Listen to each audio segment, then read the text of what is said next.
ሰላማዊ የሆነ እንቅስቃሴ ነው የምናደርገው። መብቶቻችንን እናስጠብቃለን፣ ሲጎሉ እንጠይቃለን፣ ወደፊትም እንጠይቃለን። የኢትዮጵያ እስልምና ጉዳይ ጠቅላይ ምክር ቤት ወይም መጅሊስ የኛ ነው። ይሄንን ያለ ምንም እንትን መቀበል አለባቸው። ስለዚህ መብቶቻችንን ተደብቀን አይደለም። ችግሮች በርካታ ችግሮች ደርሰውብናል። ምንም ይሄ የሚካድም አይደለም፣ ፈርተንም የምንተው አይደለም። ከፍ ስንል ደግሞ መንግስትን ይሄ ነገር ስህተት ነው፣ በጋራ እንድንኖር አያደርገንም፣ ሙስሊሞችን ለመበታተን የታሰበ ስራ ነው እያል ወደፊት መምጣት ካልቻል ዱባ ፕሮፊነት ብቻ መቀመጡ ውጤት ያመጣል ብዬ አላስብም። የመሻይኾቹን መሳጅዶቹን የባለቤትነት መብት ያስጠብቃል፣ ይጠይቃል። ሀሪማዎቹን ይጠብቃል፣ ያስጠብቃል። ታሪኮቹን የሚታዩና የማይታዩ ቅርሶችን ያስጠብቃል። ከትውልድ ትውልድ እንዲተላለፉ ያደርጋል።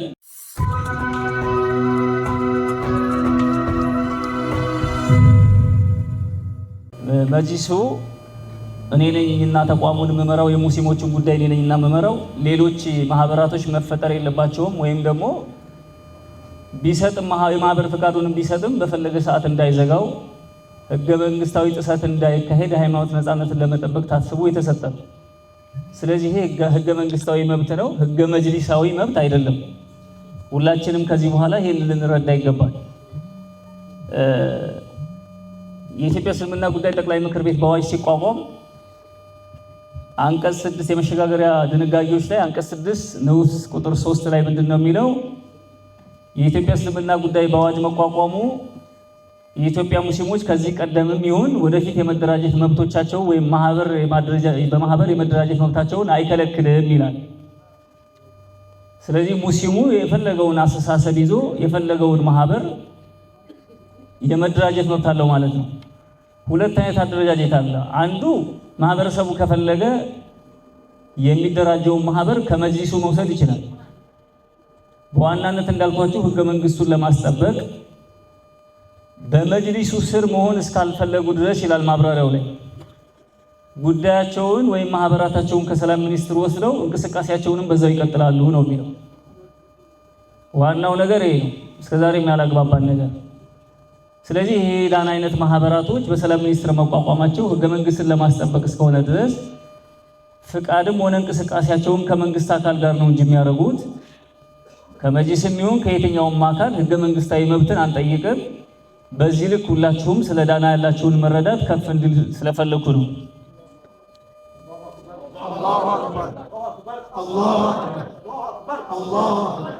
በሌላው የዳና ዑለማ ማህበር ከስሙ እንደምንረዳው ከዛው ከዳና ቤተሰብ ነው የተወለደው። የዳና አህለል በይቶች ናቸው የመሰረቱት። ዳኖች ደግሞ እነማን ናቸው የሚለውን ቅድም በዑለሞቻችን ተገልጿል። እኛ የተቸገርነው አሁን እኛ ያለንበትን አለማወቃችን ነው። እኛ ኡማዎች ነን። ዳንዮችም ኡማዎች ነበሩ፣ ቡድኖች አልነበሩም፣ ግለሰቦች አልነበሩም። ሲመሩ የነበሩትም ኡማ ነው። ይሄ ማህበረሰብም ኡማ ነው ማለት ነው። ስለዚህ ይህን ኡማ ለማስጠበቅ ነው የወጣው። እንደው በ10 ደቂቃ ለመጨረስ እሞክራለሁ። ዓላማውን ካልነገርኳችሁ ያው ወደፊት ፍርሃቶችም ስላሉ ሀገራችን ኢትዮጵያ በነቢያችን ሰለላሁ ዐለይሂ ወሰለም አንደበት አርዱ ሲድቅ የእውነት ወይም የእውነት ምድር የሚል የምስክርነት ቃል የተሰጣት እስልምናን በመቀበል ከዓለም ሀገራት ሁሉ የቀደመች ከመካ ቀጥሎ ለመጀመሪያ ጊዜ ቁርአን የተቀራባት መሆኗ ይታወቃል። ከዚያን ጊዜ ጀምሮ እስልምና በዚች የበረከት ምድር በመሻይኮች በዑለሞችና በስነ ምግባር በበለጸጉ መልካም ሰዎች አማካኝነት ከትውልድ ትውልድ ጥራቱን ጠብቆ ሲተላለፍ ኖሯል። በሀገራችን ነግሶ የቆየው ይህ የእስልምና ገጽታ በሙስሊሞች መካከል ፍቅርንና ወንድማማችነትን፣ ሙስሊም ካልሆኑ ወገኖች ጋር በአብሮነት መኖርን አበይት እሴቶቹና መገለጫዎቹ በማድረግ ሰላማዊ ሀገሩን የሚወድና ታማኝ የሆነ ዜጋ እያፈራ ዘመናትን ተሻግሯል። ይህን ማድረግ የተቻለው የድኑ ወይም የሃይማኖቱ ወራሾች የሆኑት ዑለሞች በተደራጀ እውቀት የሚመራውና በታሪክ የተከሰቱ ከዋናው የእስልምና መስመር ያፈነገጡ የተለያዩ አስተሳሰቦችን በማረምና በማድረግ የሙስሊሙን ዓለም በመታደግ በታሪክ ያስመሰከረውን የአህሉ ሱና ወልጀማዓ መስመርን በማስቀጠል ነው። ለዚህም የወሎ ዑለማና መሻይኮች የምንጊዜም ባለውለታዎች ናቸው ይላል። ያለፉት ዘመናት የእስልምና ታሪካችን ከላይ እንደተገለጸው አንጸባራቂ ቢሆንም ከቅርብ ዓመታት ወዲህ ግን ለዋናው እና ነባሩ የእስልምና አስተሳሰብ ተገዳዳሪ ሁነቶች ተከስተዋል። የመሻይኾችና ዑለሞች መፍለቂያ የሆኑት በገጠራማ የሀገራችን ክፍሎች ይገኙ የነበሩ የዕልም ማዕከላትና ኸልዋዎች በተለያዩ ምክንያቶች እየተዳከሙና እየከሰሙ መምጣታቸውን ዑለማዎችና የሚዲያ ቴክኖሎጂን መጠቀም አለመቻላቸውና የዋናው እስልምና አስተሳሰብ ሆነው የአህሉ ሱና ወልጀማዓ መስመር በዳዕዋ አለመወከሉ ከፍተኛ ክፍተት ሊፈጥር ችሏል። ይህም ክፍተት የዳዕዋውና የዲኑ ጉዳይ በቂ ዕውቀት በሌላቸው በእድሜ ባልበሰሉና ለውጭ አስተሳሰብ ተጋላጭ በሆኑ ወገኖች እጅ ሊወድቅ ችሏል። እነዚህ ወገኖች የዋናውን የእስልምና አስተሳሰብ የሆነውን የአህሉ ሱና ወልጀማዓ ወይም የሱፍያ መስመር እሴቱን በመገንዘብ ዕውቀትን ሳይሆን ስብከትን መሰረት በማድረግ ከፋፋይ አስተሳሰቦችን በማሰራጨት ማህበረሰባችንን በማደናገር ውዥንብር ከመፍጠራቸውን በላይ የመሻይኮቻችን መስመር የሆነውን አውራውንና የእስልምና አስተሳሰብ ገጽታና ቀጣይነቱ አደጋ ላይ ስለተጋረጠበት ይህን ጉዳይ ለማስተካከል በአጠቃላይ በሀገራቱ በግንባር ቀደምትነት ደግሞ ሰሜን ወሎ በዳናና አካባቢ የሚገኙትን የዲኑን ባለቤቶች ወይም ወራሾች የሆኑትን ዑለሞች እንዲወያዩበትና እንዲመክሩበት አስገድዷቸዋል። ስለሆነም ከነቢያችን ሰለላሁ ዐለይሂ ወሰለም ከሰሃቦች የተያዘውን የአህሉ ሱና ወልጀማዓ መስመር የእስልምና መስመር ጥራቱን በጠበቀ ሁኔታ ለማስቀጠል የመሻይኾቻችን መስመር በማስቀጠል ሀገራችንና ህዝባችንን ከዚህ ዲን ማግኘት ያለባቸውን ጸጋዎችና በረከቶች ዘውታሪነትን ማረጋገጥ የተሳሳቱ አስተሳሰቦችን በማረምና በማድረግ የሚያስከትሉትን አደጋ በመቀነስና በመቆጣጠር ሀገራችንንና ህዝባችንን ከጥፋት ለመታደግ ነው። ሙስሊሙ ማህበረሰብ ከሌሎች ወገኖች ጋር አብሮነቱን በማጠናከርና በመተባበር በሀገሩ ጉዳዮች ሃይማኖታዊ ተሳትፎውን ያሳድግ ዘንድ ለመረዳትም ነው የተቋቋመው።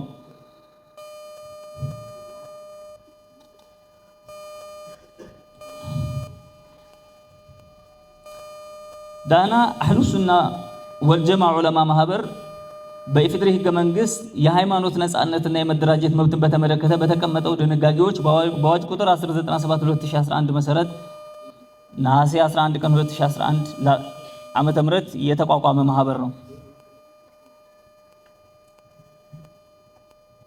ምናልባት እዚሁ ላይ አንዳንድ በውጭ የምንሰማቸው ነገሮች አሉና የዚህ የሀገራችን ዑለሞች የድን መስመር ወይ ደግሞ እንቅስቃሴ ምን ይመስል ነበር የሚለውን ለመጥቀስ ተሞክሯል። የእምነት ምንጮቹና መሰረቶቹ እንደ ቅደም ተከተላቸው ቁርአን፣ ሐዲስ፣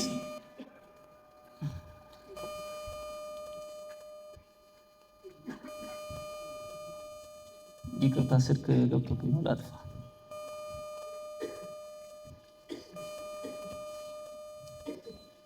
የእምነት ምንጮቹና መሰረቶቹ እንደ ቅደም ተከተላቸው ቁርአን፣ ሐዲስና ኢጅማዕ ናቸው ይላል። የህግጋት ምንጮቹና መሰረቶቹም እንዲሁም በቅደም ተከተል ቁርአን፣ ሐዲስ፣ ኢጅማዕና ቅያስ ናቸው ይላል። በእምነት ወይም ባቂዳ አሽዓሪና ማቱሪዲያ የሆኑ ናቸው ይላል። በህግ ነክ ወይ ደግሞ አህካም ደግሞ አናቅጽ ድንጋጌዎች በአራቱ የአህሉ ሱና የፊቅህ መዝሃቦች ማለትም በሐነፊ፣ ማሊኪ፣ ሻፊዒና ሐንበሊ መዝሃቦች መሰረት የተገነዘበ ወይም የተገነባ ነው ይላል። በመንፈሳዊ በአኽላቅ ነፃ ወይም ተርቢያ በተሰውፍ የተርቢያ ወይም ተሰውፍ መሻይኮች ያስቀመጧቸውን ጦሪቃዎች ያጸና ያስተሳሰብ መስመር ነው ይላል።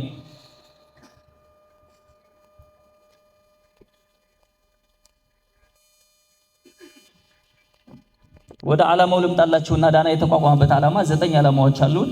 አንደኛው ከአይመቶቻችንና መሻይኮቻችን ተይዞ የመጣውን የአህሉ ሱና ወልጀማዓ የእስልምና አስተሳሰብ በመጠበቅና በማስፋፋት በሀገራችን ላይ ገዢ አስተሳሰብ እንዲሆን በማስቻል ከትውልድ ወደ ትውልድ እንዲተላለፍ ለማድረግ ነው ይላል። ዳና አንደኛው የተቋቋመበት ዓላማ 9 ነው። 1 በሉ 2 የኢትዮጵያ እስልምና ጉዳይ ጠቅላይ ምክር ቤት ወይም መጅሊስ የኢትዮጵያን ሙስሊሞች ወካይ ተቋም እንደመሆኑ የአህሉ ሱና ወልጀማዓ የአስተሳሰብ መስመርን ልዕልና የሚጠብቅና የሚያስከብር ለሙስሊሙ ህብረተሰብ ተገቢውን አመራር የሚሰጥ ለህዝቦች አብሮነት ለሀገር ልማትና ሰላም የሚሰራ ጠንካራና ስኬታማ ተቋም እንዲሆን መስራት ነው። ስለዚህ የዳና አንደኛው ዓላማ ምንድነው?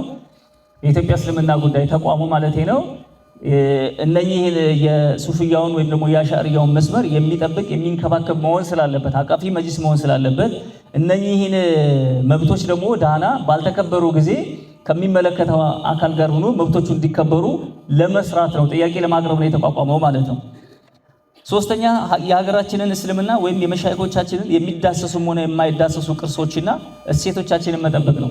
የሚዳሰሱ ሀሪማዎች አሉ፣ ጥንታዊ ሀሪማዎች አሉ፣ በጣም በርካታ ኩቱቦች አሉን። የማይታዩ የሚባሉት ደግሞ ምናልባት መሻይኮቻችን ቢገልጹት ነበር ውስጥ ላይ እኛ መረዳት በማንችለው መልኩ ከፈጠራቸው ጋር ጥልቅ ግንኙነት ያላቸው ሰዎች ሁላ እሴት ነው። እሱ የማይታይ እሴት ነው። ከአላህ ጋር የሚኖራቸው የኔትወርክ ትስስር ነው። ስለዚህ የሚታይና የማይታይ ቅርሶቻችንም ለማስጠበቅ የተቋቋመ ማህበር ነው። አራተኛ በመሻይኮቻችን ሲተገበሩ የኖሩ መውሊድ፣ መንዙማ፣ ሀድራ፣ ሰለዋት፣ አውራድ የመሳሰሉ የእስልምና ማህበረሰባችን ውስጥ ህያው ሆኖ እንዲኖር ያስቻሉ የኢባዳና የዳዕዋ መሳሪያዎች እንደመሆናቸው ከመጠበቅና ከመንከባከብ በተጨማሪ የሀገር ቅርስ መሆናቸውን ለመንግስትና ለሌሎች አካላት ግንዛቤ በማስጨበጥ እንዲጠብቋቸውና እንዲንከባከቧቸው ለማድረግ ነው የተቋቋመው ይለናል። ስድስተኛ የአህሉ ሱና ወልጀማዓ የአቂዳ የፍቅህና የሱሉክ የተደራጁ እውቀቶች ወይም ቅርአቶች በየመስጂዶቻቸውን ተጠናክረው እንዲሰጡ ማድረግ ነው። ሰባተኛ የዑለማን የመስጂድ ኢማሞችን የሃይማኖት እውቀት አቅም መገንባት፣ ሃይማኖታዊ ስልጠናዎችን ለማመቻቸትም የተቋቋመ ነው። በሀገራችን የሚገኙ ሀሪማዎቻችንንና መሳጅዶቻችንን የአህሉ ሱና ወልጀማዓ ባለቤትነትን ማስጠበቅ ነው። ሀሪማዎቻችን በርካታ መሳጅዶቻችን የአህሉ ሱና ወልጀማዓ ሙስሊም ማህበረሰብ ንብረቶች ናቸው።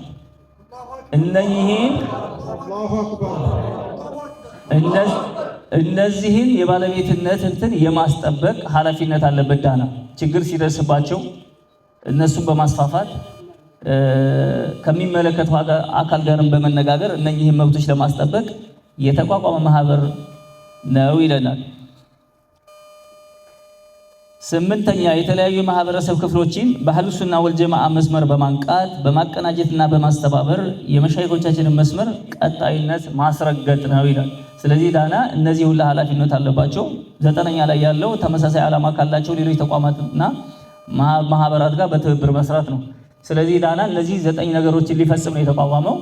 የመሻይኮቹን መሳጅዶቹን የባለቤትነት መብት ያስጠብቃል፣ ይጠይቃል። ሀሪማዎቹን ይጠብቃል፣ ያስጠብቃል። ታሪኮቹን የሚታዩና የማይታዩ ቅርሶችን ያስጠብቃል። ከትውልድ ትውልድ እንዲተላለፉ ያደርጋል። እምነቱና አስተምሮቱም ደግሞ እንዲስፋፋ ለማድረግ የተቋቋመ ነው ማለት ነው። መብቶቻችንን እንዴት ነው የምንጠይቀው ነው? መብቶቻችንን ተደብቀን አይደለም። በርካታ ችግሮች ደርሰውብናል። ምንም ይሄ የሚካድም አይደለም፣ ፈርተንም የምንተው አይደለም። ስለዚህ መብቶቻችን ሲጣሱ የት ድረስ መሄድ አለብን የሚለውን ግንዛቤ መውሰድ አለብን። የኢትዮጵያ እስልምና ጉዳይ ጠቅላይ ምክር ቤት ወይም መጅሊስ የኛ ነው። ይሄንን ያለ ምንም እንትን መቀበል አለባቸው። ስለዚህ በመጅሊስ ውስጥ መብቶቻችን ካልተከበሩ ኢማሞቻችንም ሲባረሩ መሳጅዶችም ሲነጠቁ ቁሞ ማየት ተገቢ አይደለም። ይሄ ማለት ምንድነው? ሰላማዊ በሆነ መንገድ ተቋሙ የኛ ስለሆነ በተቋሙ ውስጥ መብቶቻችን ሊከበሩ እንደሚገባ ለመንግስትም ከሚመለከተውም አካል ጋር መነጋገር ያስፈልጋል ማለት ነው። ሁላችንም መስጂዶቻችንን መራቅ የለብንም። ኢማሞቻችንን ማጀብ መቻል አለብን። ከኢማሞቻችን ጎን መሆን አለብን። መስጂዶቻችንን መሙላት መቻል አለብን። ከዚህ ባለፈ ግን ባልተገባ መልኩ የሚመጣን ጫና ህጋዊ ሂደቱን ጠብቀን መሄድ መቻል አለብን። እኛ ጋር ያለው ክፍተት ምንድነው? ችግሮች በመጡ ሰዓት አሳልፈን የመስጠት፣ ቤታችን የመቀመጥ፣ በፍርሃት መዋጥ ነው። እኛን ለችግር የሚጋልጠን ኃይል እኔ የለበስኩትን ወይም በእኔ ልክ ካለበስክ የሚል ነው። ስለዚህ እኛ ለምን እንሸማቀቃለን? እሱ የለበሰው ልብስ ከተመቸው እኔም የለበስኩት ልብስ ይመቸኛል። ማንም ይሁን ማን መጅሊሱን ማንም ሊመራው ይችላል። የሚመራው ኃይል ግን መብቶችን ሲጥስ አይ መብቴን እንዲህ እያረክ ነው፣ ትክክል አይደለህም፣ ይሄ አካሄድ ፍትሃዊነትን አያረጋግጥም፣ ከፍ ስንል ደግሞ መንግስትን ይሄ ነገር ስህተት ነው፣ በጋራ እንድንኖር አያደርገንም፣ ሙስሊሞችን ለመበታተን የታሰበ ስራ ነው እያል ወደፊት መምጣት ካልቻል ዱባ አኩራፊነት ብቻ መቀመጡ እኔ ውጤት ያመጣል ብዬ አላስብም። ስለዚህ መብቶቻችን የት ጋ ናቸው የሚለውን ማወቅ ያስፈልጋል። ወደፊትም እየተገናኘን ይሄን መረዳዳት ያስፈልገናል ማለት ነው። ሁሉም በመጅሊሱ ውስጥ እኩል የሆነ መብት አለው።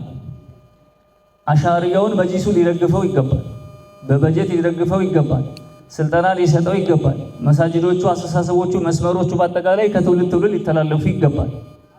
ይሄ ሳይሆን ሲቀር አይ እኛ እየተበደልን ነው ጫና አለብን በሚል ወደኋላ መቀመጡ ተገቢ ነው ብዬ አላስብም። ስለዚህ ከዚህ በኋላ በዚህ ልክ መንቀሳቀስ አለብን። ዳናም ይህን ስራ ይሰራል፣ የሱፍያውን መብት ለማስጠበቅ ይሰራል። ምናልባት ያው አንዳንድ ወንድሞች እንደሚሉት ዳና ይህን ስብሰባም ቢሆን እንዲሁ አቅጣጫውን ሳት ያለ ነው ለማለት የተሞከረበት ነገር አለ። ዳና የራሱን ስነ ስርዓት ያውቃል። ማህበር ነው፣ መጅሊስ አይደለም። ነገር ግን ማህበራቱ የተቋቋመበትን ዓላማ መጅሊስም የትኛውንም አካል በሱፍያው ላይ ችግር ሲመጣ ከፊት ሆኖ ችግሮችን ለመፍታት ጥያቄዎችን ያቀርባል፣ ይታገላል ማለት ነው። ሁላችሁም በዛ ልክ ነው መያዝ ያለባችሁ። መጅሊስ ስንል ተቋሙን እንለይ። ተቋሙ የኛ ተቋም ነው። ስለዚህ በተቋሙ ጉዳይ ድርድር የለም ማለት ነው። ተቋሙ የኛን መብት ካላከበረ በየትኛውም ሁኔታ ሆነን መታገል መቻል አለብን፣ መጠየቅ መቻል አለብን። ካልሆነ ግን እንደተባለው መስመሩም እየተመታ ይሄዳል። መስጂዶቹ ብቻ ሳይሆኑ መስመሩም እየተመታ ይሄዳል፣ መዝሃቡም እየተመታ ይሄዳል። እሱን ለማስጠበቅ ሁላችንም ጠንክረን መስራት አለብን፣ በትብብር አብረን። በተለይ እንደዚህ አይነት ስብሰባዎች ሲጠሩ ደግሞ ኢንሻአላህ በየ2 ወር በየ3 ወር የራሳችን ያቅዳም ስብከቶች ይኖሩናል። ዑለማዎቻችን ሞልተውናል። በየ2 ወር በየ3 ወር በምናደርገው ሂደት ላይ ሁላችንም ንቁ ተሳትፎ አድርገን ስብሰባ ነው ስንባል እንደው ጨርቄን ማጌን የሚለውን ትተን ቅራአቱ ምኑም የሚለውን ትተን ሁላችንም በአንድነት በመሰለፍ እስልምናችንን ከፍ ማድረግ አለብን። እስልምናችን ከሌሎች ሰዎች ጋር የሚያገናኝ አይደለም። እስልምናችን ከሰው ጋር የሚያጣላ አይደለም። እስልምናችን ከሀገር ጋር የሚያጣላ አይደለም። ስለዚህ ሀገራችን በምትሰራው ልማት ይሁን ተሳትፎ እንቅስቃሴያችን ግንባር ቀደም መሆን አለብን።